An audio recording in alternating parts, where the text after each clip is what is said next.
Love this podcast? Support it and sponsor today. Simply head to ozcastnetwork.com for details. Bank of the West is offering the 1% for the Planet checking account. It gives back to the planet at no cost to you, and there's no monthly service charge with any deposit per statement. Only from Bank of the West. Learn more at bankofthewest.com/1%. Additional conditions apply. Member FDIC. The Bachelorette and Friends. From first love to happy ever after. What's that? From dating to dick pics. Oh my. Oh no! The Bachelorette and Friends.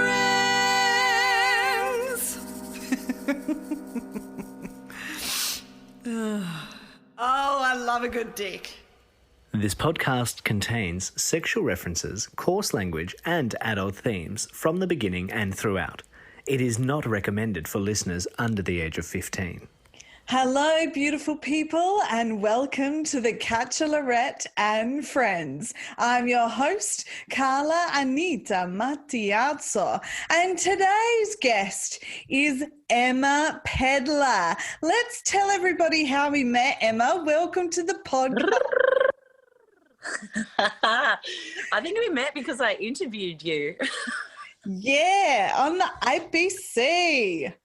Yeah, on my brekkie show. So that was a bit of fun. But it was bizarre because we realised like you were actually here and we are friends with the same people, but somehow our paths never crossed. Correct. How like a romance movie.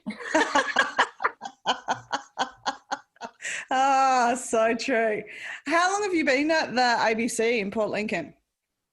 I have been there for 19 years, Carla. So, and funnily enough, in that time, I've become an auntie 9 times over. So everyone calls the ABC auntie. Oh, and that is, so now I've just become that. That's gorgeous. That's lovely. Yeah. That's really sweet. So 19 years, in the same role or what? No, I moved around. I do the brekkie show now, but I started off doing field and online. So when ABC started in the online world with all the posts and getting the news out there and a bit of fun, and then migrated into doing video production with ABC Open, and then that kind of merged back into online, and I put my hand up for the brekkie role. So done a bit of everything that I could do in one station. Yeah, that's amazing. That's incredible. Yeah. That's really incredible. So what time do you have to get up in the morning for the brekkie show? I start work at 5:30 in the morning. So as a night owl, that was definitely something that I had to get used to, Carla. Right. Yeah, I'd find that quite difficult. So that means you'd be up at 4, I would imagine. Yeah, no, I've worked it out. If I can get up at about 4:45, and I've realised that you don't need to wear makeup in radio. So just skip one whole step of the get ready process and straight out the door with my coffee. Perfect. That's my kind of gig, man, not having to worry about any of that, and just, that's really good.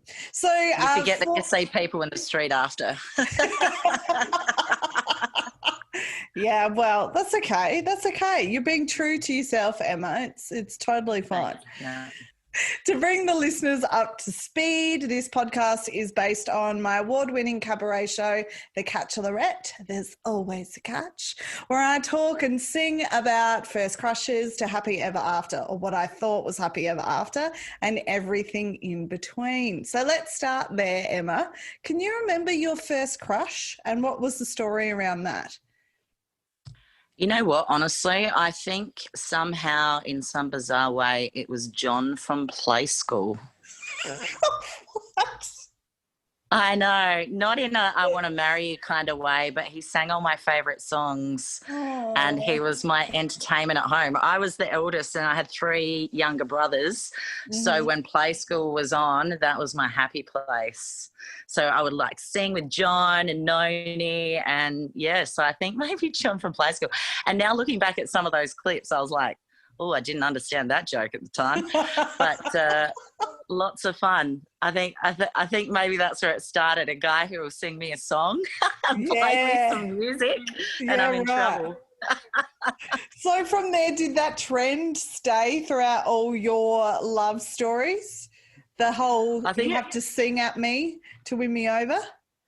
I think it kind of somehow did, which is bizarre. I, like you, loved the musical theatre, and school had a tradition of doing big musical productions each year that I absolutely frothed on. So that was a big part for me, because it's a pretty funny story. Anyone who knows me now knows that I'm pretty out there and pretty confident. But honestly, I used to be so shy as a person. My brothers still stir me up about this, but I used to hide under the table and cry when people were saying happy birthday to me because I didn't like the attention. Oh. And now I'm like, listen to me.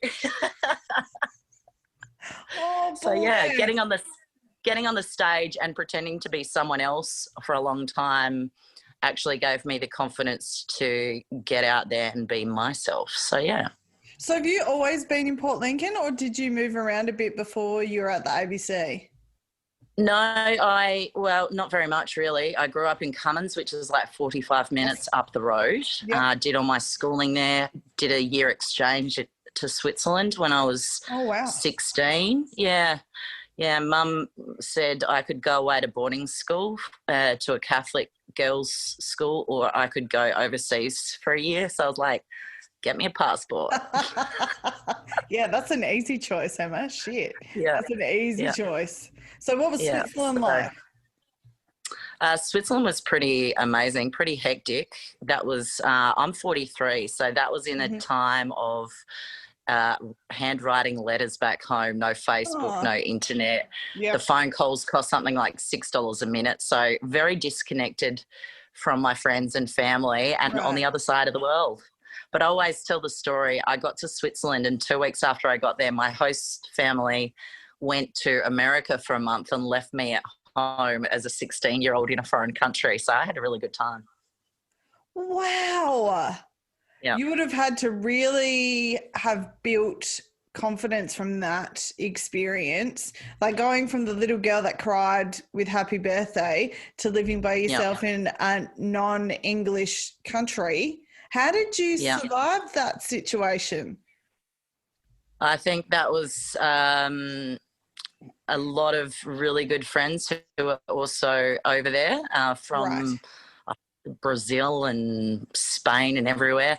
And then, just hanging with them and just learning how to become independent. I really thought, when you're 16 and you think you're really grown up. Yes. So I thought I was really grown up, and then I realised I was not. Mm-hmm. So, there were things like the Australian in Switzerland's stories like, oh, the train gets there at 2, won't matter if I get there at 2:02. Yeah, it matters. They leave on time in Switzerland, so you miss the train, things like that. So, took a lot of learning and definitely became independent. How long was the host family away for in America, Emma? They were away for a whole month. So I was there with my 23-year-old host sister who decided that she would spend a fair bit of time at her boyfriend's place because the parents were away. So, yeah, that was in a 3-story house. This gets better. They just found a Roman gravestone under the basement when they were digging a wine cellar. So I was like, I'm in a haunted house.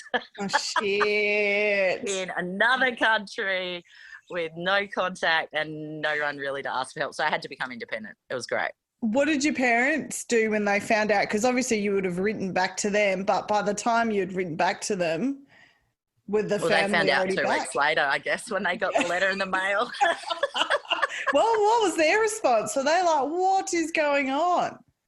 Yeah, I think they really were wondering what on earth they'd done letting me go over there. But anyway, I was having a great time, so... I hope you're enjoying this episode of The Catchalorette and Friends. Make sure you follow the podcast at The Catchalorette Pod on Instagram. And if you think your love journey is worth sharing with me on the podcast, send me an email, thecatchalorettepod@gmail.com, or slide into my Instagram DMs. Oh, and don't forget to give the podcast a review and tell all your motherfucking people to listen to the show. Now let's get back to this episode. Did you have a crush on anybody in your close proximity that you went to primary school with or high school with?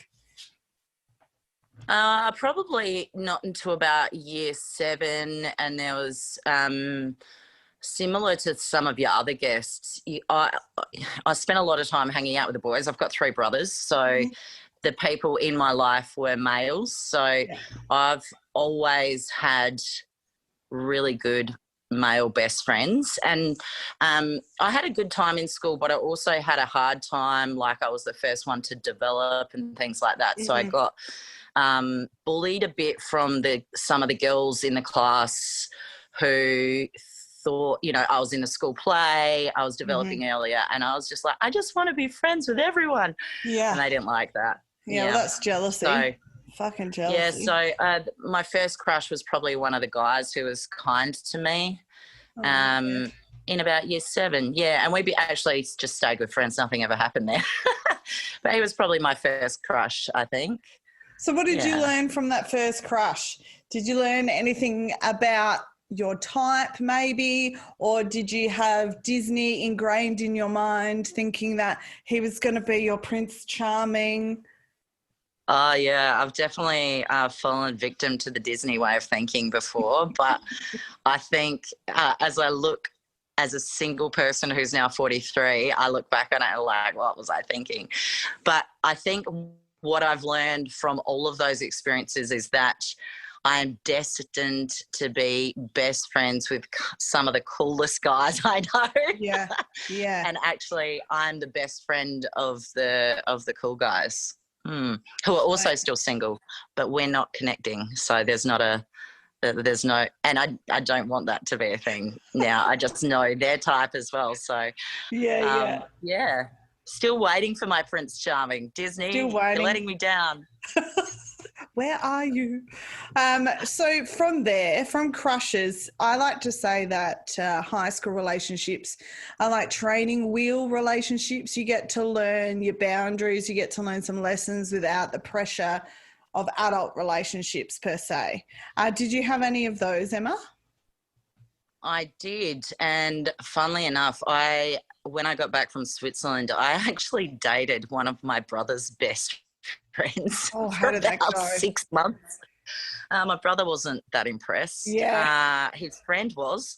But yeah, no, we dated probably for about 6 months, and that was probably the first time I don't think we said that we loved each other because, we were 17, but we probably did, and it ended badly as those things do, because it's like you kind of get to a point in those relationships where you're like, well, what next? Do we actually really get to spend any time together? Because we live like on a farm about 35 kilometres out of town, and I was like, you'd spend time together and you're like, is this really working, or are we just together to be together? And I think, he moved on very quickly when it was all over, and I did not. Yeah, I did not. So how did your brother deal with the breakup? Did your brother have anything to say about the breakup when that was all happening? He just wanted me to be okay. He was, all my brothers are sweethearts, but he was still mates with his mate, but not in the same capacity, I think. Yeah. I think he said to me at one point afterwards, as things were calming down, he was like, I said it wasn't a good idea. We had this discussion. But yeah, I just remember being devastated, as you are when your first real relationship ends, because you realise, I guess, how much you've given of yourself, of your heart to someone. And then when you realise that was it, and there was no happy ending at that point. He went on, to have a great next relationship, and they stayed together for probably 5 years or something, I think. So probably felt like that. It was probably 6 months. Yeah, time's very different when you're younger. Time's very different. Oh, yeah. So then I would imagine if you had some time after that relationship, I would imagine your next romantic endeavour would have been when you were out of high school. Yeah, definitely at university. There was a guy, this is a funny story. My brother, no wonder my brother just like, don't get anywhere near. I lived in a house with my brother in Adelaide and he'd been in the army for a year by this point. And one of the guys came to live with us in the house that he'd been in the army with. Uh-oh. And yeah, that became a little bit of a secret thing there for a while. And he was a beautiful man. He was lovely. And he was a real sweetheart. But for some reason, we tried to keep it secret. Mm-hmm. So it was a sneaky little relationship that we were having. And, yeah, he was a sweetheart. He was definitely one of my big loves. And if I hadn't have come back home, because I was in Adelaide, if I hadn't have come back home to work and then get work at the ABC, I don't know where things would have gone there, but because it was a secret, it wasn't really, you couldn't really say anything. Do you know what I mean? So keeping it a secret also meant that it couldn't really go anywhere else once I moved away. So whose decision was that to keep it a secret? I don't know. Maybe me, because I didn't want my brother to find out I was dating another one of his friends. Yeah, fair. Because we know what happened last time. So was he devastated when you were like, I'm going back to Port Lincoln and see you later? I don't know. I think he thought I was going to come back. But I just didn't. Yeah. So, and again, that's, mobile phones were just becoming a thing. So we didn't really keep in contact. And when you're in Adelaide versus Port Lincoln, as you know, Port Lincoln is a very long way away from Adelaide, unless you go to Adelaide and see everyone in Port Lincoln, from Port Lincoln in Adelaide in the mall or something. But apart from that, like, Port Lincoln is a very long way away from Adelaide. Yeah, so, yeah, we just kind of, I think we saw each other maybe once after that. So, yeah. What were the lessons that you learned from that secret relationship? Would you do the secret thing again? Secret relationships never work for anyone. and you're keeping them secret for a reason, because starting from it wasn't meant to be anything that was dishonest, but I guess to a certain extent you're being dishonest to yourself and to them. And when you're trying to hide something, it usually means that it's not right. So that's a good lesson to take from that. Yeah, 100%. Have you ever heard from him since? Not really. I think we're like Facebook friends, and he's a lovely human, and I just wish the world for him, because he deserved something better than probably I was able to give him at the time. So I'm a much better person now, but back then, I don't know.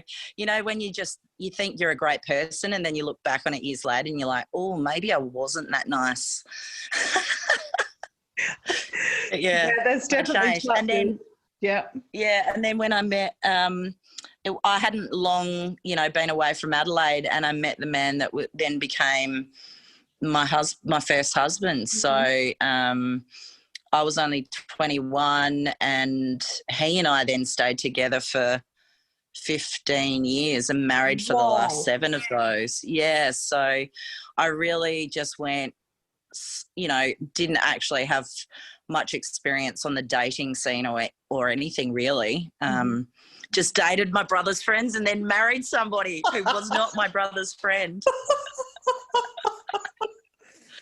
So how did you two meet? How did you and your first hubby meet? We met in Tumby Bay. He was working there, and I'd come back to teach swimming before landing work in media. So, yeah, we do as what you do in Tumby Bay. You meet each other at the pub, and then you're like, oh, you're friends with the same friends as my friends. Maybe we should date each other, and that it kind of just became a thing.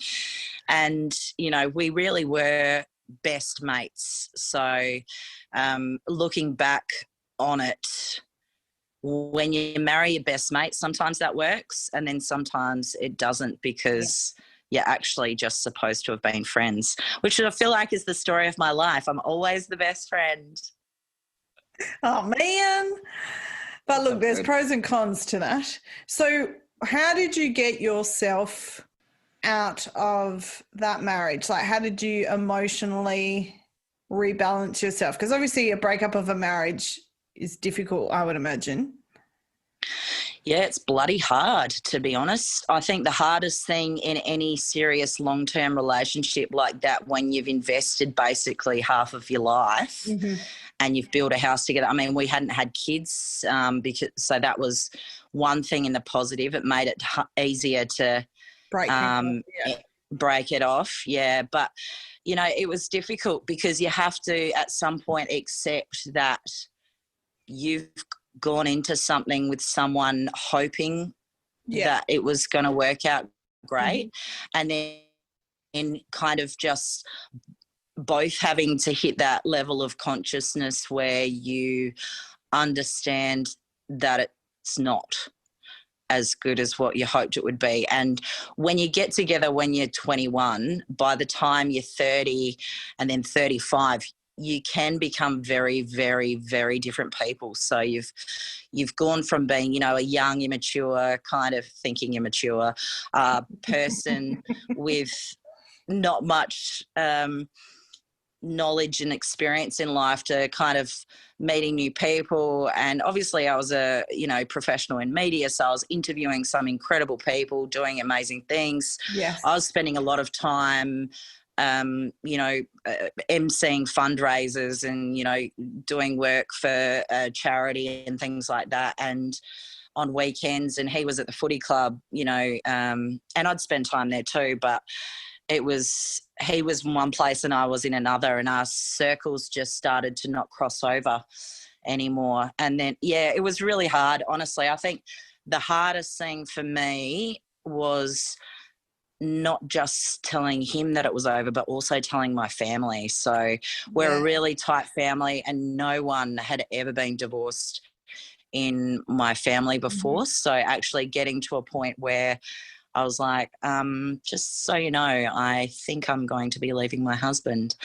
And I actually thought, oh no, you know, I'm going to get a lot of shit for this, or, you know, I'm just going to get in trouble. I feel like I've always gotten in trouble. I've always been the person that's made silly decisions, but they were just like, Emma, we love you. We want you to be happy.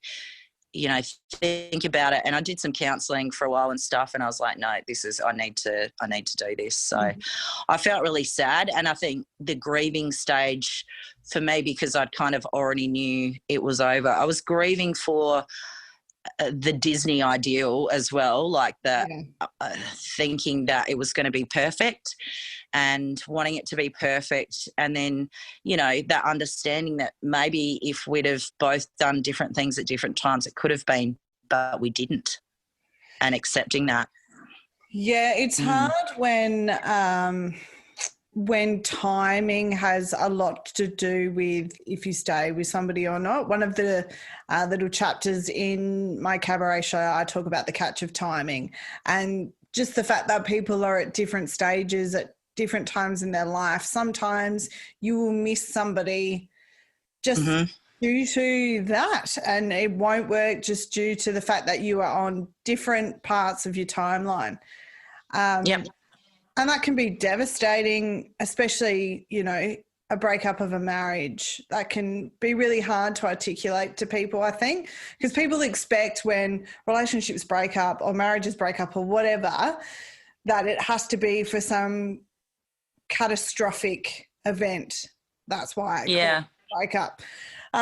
So what I'm learning from doing all these different podcasts with different people is that a lot of the time it doesn't sit right with the person, or it's timing. Yeah. I think in a lot of cases, men often think that the only reason why a woman would leave them is for another man.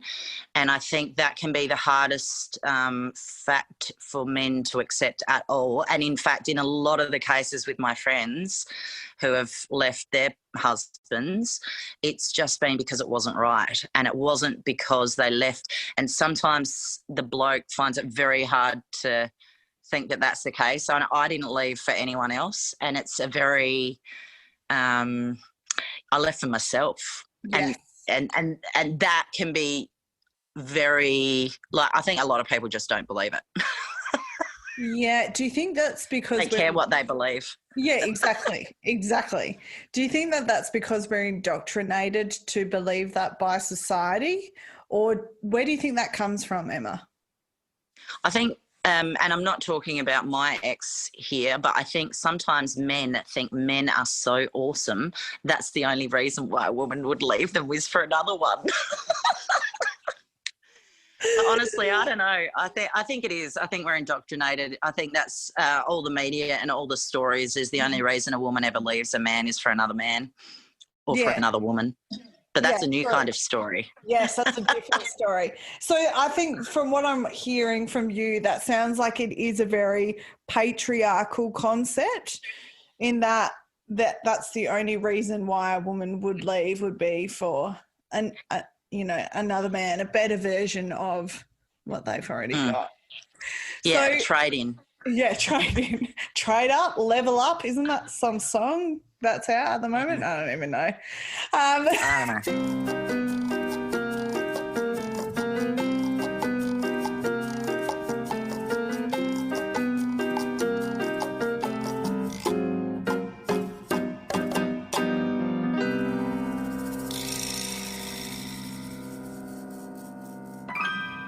It took me a very long time to learn who I was without all of that. I didn't just leave him. I left the town that I'd lived in for 15 years. I didn't go far. I went half an hour down the road, but as you know, on EP, half an hour can make all the difference. Yeah. So I left. I left a lot of friendships as well.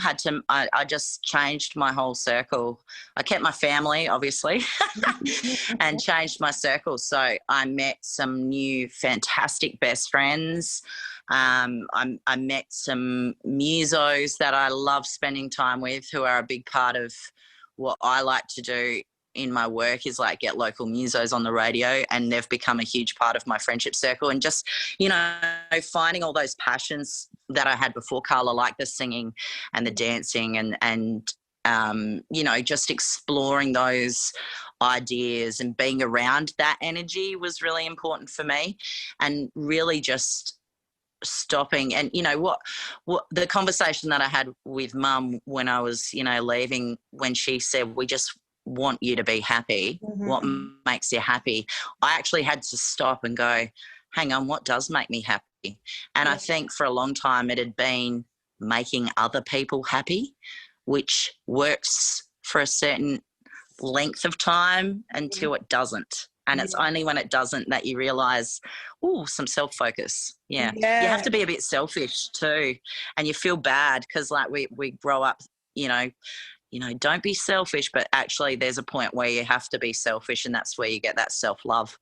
Yeah, and the redirection there also helps with self-respect, and just allowing yourself to find yourself. Like there's very much the expectation, I think, of women to be the givers, the nurturers, the checking in on everybody else before they check in on themselves. And that's what it sounds like you may have been doing in that marriage and just that time of your life. And it's a good thing that your mum asked you that question, because would you have asked yourself that question, Emma, if your mum didn't say, so we just want you to be happy? I think, I don't know that I would. Maybe. I just remember having this kind of epiphany moment where I was in my house and I just realised, how unhappy I was. And I was like, my happiness is actually my own responsibility. It's not his responsibility to make me happy. That's actually on me. And then I was like, right, yeah. And then Mum, had that conversation with me, and it just kind of kicked it home, really. Yeah. From that relationship, what would you have done differently moving forward? Well, the thing I have done differently, I guess, is try not to settle. Not that I did settle. I thought that, that was it and was the ultimate at the time. Uh, yeah, just being respectful of myself and understanding that what I want and need is important as well, not just, completing, trying to make everyone else happy. Little things like my house, like I've really got pretty. art on my walls in my house. Yeah, my brother's an artist, so he painted that. So I've got, it's about finding your independence and being happy and strong and comfortable, but then also understanding that, in this patriarchal age that we're still living in and moving through, that can actually be scary for people to approach you. So, me and my friends all laugh, and we like using I'm an independent woman. I've got, what is that, a Destiny's Child song? The shoes on my feet, I bought them. The rock I'm wearing, I bought it. The house I live in, I bought it. Here's my car, I bought it. I love it. We love it. I love it. Mm. So with the shift in self-worth, Emma, do you think it attracted different people into your life? Definitely changed the mix, I think you'd say. Like, I definitely, as far as my friendship circle now, as the way it's evolved as being a single person of this age, your friends are also mostly single people of this age. Right. And it becomes that way because the people that you spend your time with are the people who want to go out and see live bands, want to go out to the beach and do things at the drop of a hat. It's a lot harder when your friends have got kids to have that time. They stop inviting you to the kids' birthday parties because it starts to get, I don't know, weird. I don't know who it gets weird for. It's probably weirder for me. But I still go and I take a present if I can, but it's, your circle does change. And then, sometimes your friends hook up with someone that becomes like the love of their life, and then you hardly even see them again at all. And you're like, okay, the 5-minute friend versus the long-term friend. And that's okay as well. People find themselves and lose themselves in love all the time, don't they? So, and I don't deny them that. So, yeah, it's just changed. The group, we have, I have this analogy because, growing up in a small town, then moving to a slightly bigger one now as a single person, we have a bit of a funny analogy about the swimming pool, which is the single world. And we say the single world of Eyre Peninsula is like a swimming pool. Many people have swum in the pool. You don't know who else has swum in the pool at any given time. You've got to be careful to see who was in the pool last week versus who is in the pool this week. And so we talk a lot about the swimming pool, and you never know, what people were wearing. Did they have a cold when they were in the pool? But it's a very small pool that a lot of people have swum in. So how do you date in that environment then? Not particularly well. I don't know. I find it difficult. 2020's been a year. Let's be honest. It's been a year. And as a single person in 2020, it's tough because your circle of friends becomes your family, and then they're like, don't see people outside of your circle. So then you're like, oh, really? How am I going to meet someone new? And then, of course, there's no new people really coming over to the region because, they have been travelling around bits and pieces, but because they're not getting out, and doing as much, there's no interstaters, there's no overseas people. Not that that's a long-term, thing, but it's been tough. So dating has really, I said to myself last year, I think it was in about May, I was just like, I've had enough. Yeah. I have had enough. And, honestly, I haven't. I'm a lover, not a fighter. But I was sick of the bullshit, really. I just got sick of it. And I think at some points you have to go, hang on, this is not fulfilling, completing me. This is emptying my bucket of happiness, and you need to stop that. And so I did. And that was, and then 2020 came along and I was like, hang on, I was just joking. I was only kidding. Oh, man. I wasn't done. Say, when I was in Port Lincoln, I was only there for 6 months. Yeah, look, and I've been single for a very long time, but I think I would super duper struggle if I stayed longer. Yeah. Yeah. I'm here because my family's here. You know, I stayed here for a long time as well because I was married, obviously. And then when I left, I'm really super tight with my grandma. She's just turned 95. Love you, Lola. But she's moved to Adelaide. She moved to Adelaide in March of last year.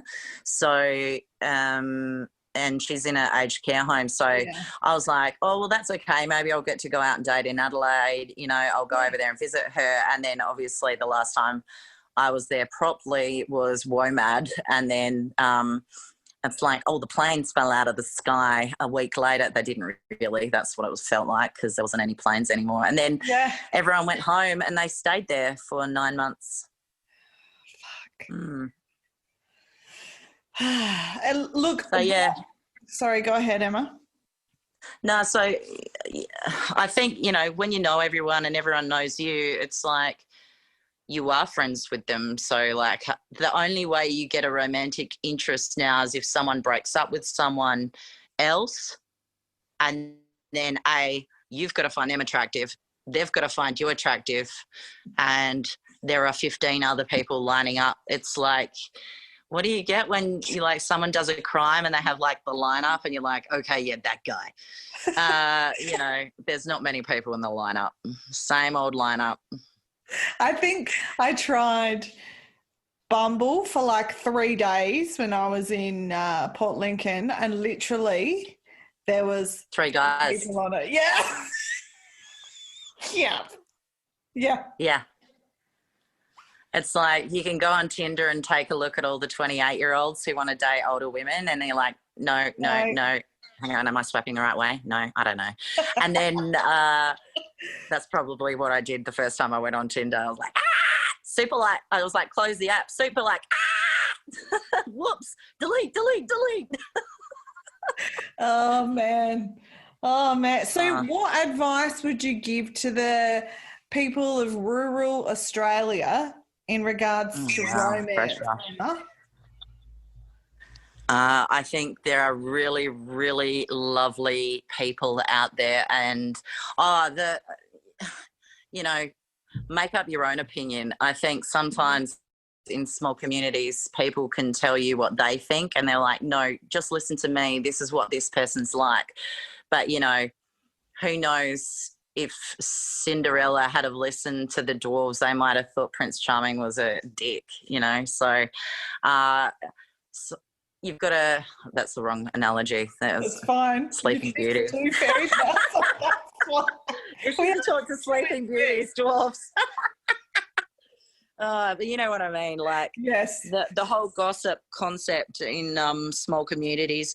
It's not so much a gossip; it's just everyone thinks that they knows everyone else's business, but unless they were there and saw things with their own eyes, they don't know. So I think don't make up your mind based on something that someone else tells you. Get to know them yourself, and hey, there's some pretty awesome people living in the country who choose to stay here for their professional careers, which, you know, other people are like, oh, you know, why didn't you ever leave? And it's like, I love this place. Yeah. I'd love to find love in this place. That would be like next level, but, you know, it's okay. I'm independent. I got this. You got it. I got my house. I got my car. I haven't got any shoes on at the moment, but, you know. I got my own shoes. In closing, Emma, is there anything that we haven't touched on today that you would like to share with the listeners in regards to romance, dating, do's and don'ts, lessons, Your pick.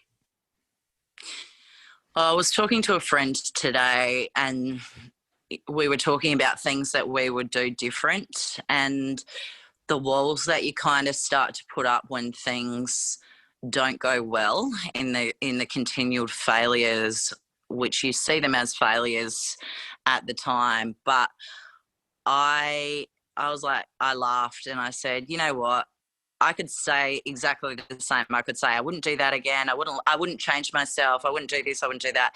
But I just love. So, every time I'm like, make myself vulnerable and open myself up to being hurt, because I'm like, who cares? I would rather love everyone and know that I've loved everyone and they felt loved than to be that person who put up the walls and missed out on her Prince Charming because the walls were too high for him to look over, which makes him sound like a peeping Tom, but you get the analogy. I love peeping the Toms, analogies. No peeping Toms. No peeping Toms. I'm actually watching something on Stan at the moment about the Perth murders. And oh, gee. Yeah. And it's, speaking of peeping Toms, this guy that killed a whole lot of people at a certain time in Perth, Australia, yeah, he was a peeping Tom, as well as just going around and shooting people in the head. It's pretty depressing, but, peeping Tom, that was my connection. Just so you know, for people at home, I've got a gun. I don't have a gun. I have a very big dog. I should call her gun. Her name's Splotch. What kind of dog is she? A 40-kilogram American bulldog. Whoa! Yeah. You don't need a man when you've got a dog. They're cute. They are cute. How old is if she? If they pooped smaller, it'd be great. She's 4 in January. Oh, so still a baby. Yeah, big baby. A big toddler. How long do they live for, Emma? About 1,000,000 years. That is the official length. Yeah. Well, mine are both turning 14 next year, and I'm really trying to pretend that that's not the case because I'm not ready for it. I'm not ready for them not to be here. Yeah. Yeah, so you can love your dog. Yeah, and they're both rescue doggies, so I've had them for the majority of their life, but I'm really not enjoying the fact that they're at that age just because I don't want them to go yet.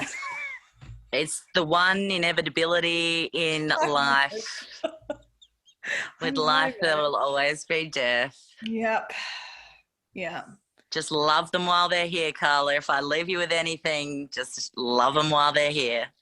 That's a beautiful sentiment to end on, Emma. I think we should take that on to the humans as well. Love them while they're here. Love it. Yeah, love them while they're here and don't let the door bruise your butt on the way out. Thank you so much for coming on today, Emma. It's been a delight. Love you. Bye. Ciao, ciao. The Bachelorette with friends near and far, from heartache to catfish and sex toys.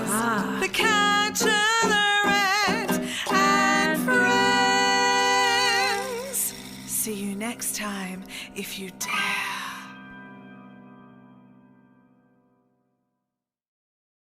Bank of the West is offering the 1% for the Planet checking account. It gives back 1% of the account's net revenue to the planet at no cost to you. There's no monthly service charge with any deposit per statement, and there's no minimum balance required. The 1% for the Planet checking account, only from Bank of the West. Learn more at bankofthewest.com/1%.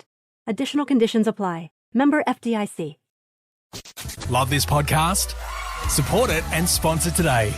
Simply head to AuscastNetwork.com for details.